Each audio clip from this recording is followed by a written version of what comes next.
I find it very hard to see, have an overview of what I'm doing and on what I'm aligning to, and I'm constantly questioning it. And in fact, at this very moment in time, I'm thinking, well, where am I going with my cinema? Where is cinema going, in fact?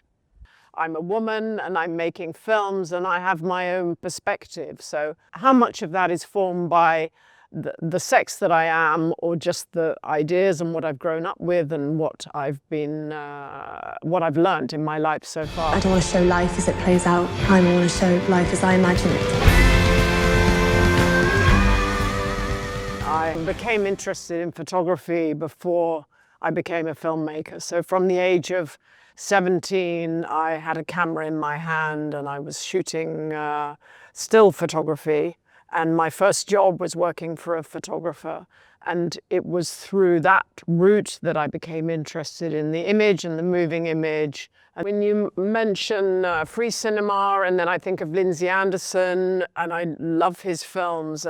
Maybe I haven't followed, well, I know I haven't followed in that tradition, but at the same time, I'm really interested in it. So when you say that I haven't aligned myself with my country, I sort of react slightly and think that maybe I do, but I can't quite see it.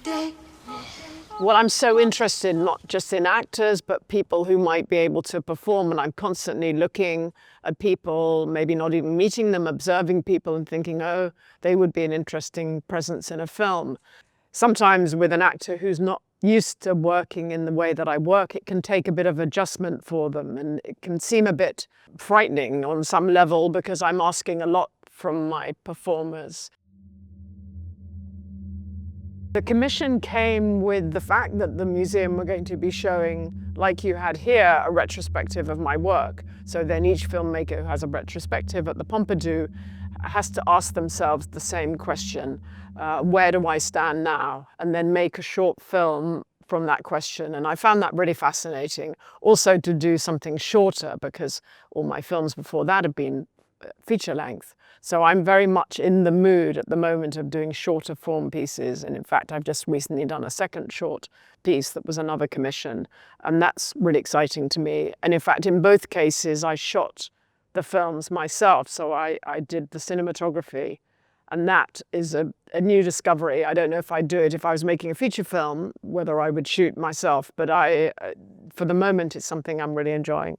So I was in LA. I was planning this project, writing this project, but then I was also dealing with the grief from my mother having died a few months before. So somehow there was a sort of coalescing of this new project that I might do, and then my mother in LA, where she never visited, never went to Los Angeles. But I was there, and I was there with her in a way. So yes, that all came together.